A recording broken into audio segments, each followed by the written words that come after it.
So, who did you think the do not enter sign was for? I used to work at a freight yard that had pretty tight access because of the amount of goods that we would handle there.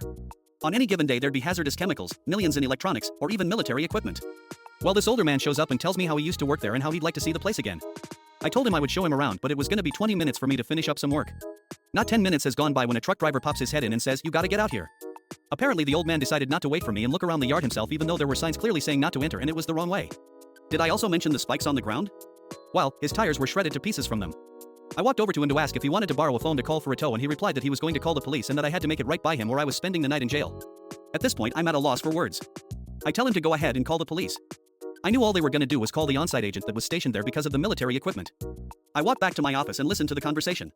The agent starts ripping into him yelling at him on how stupid he is for missing all those signs and who did he think the signs were for. The man was trying to give all kinds of excuses but as soon as the agent started playing with his handcuffs he got the hint that he screwed up. He never did get that tour either.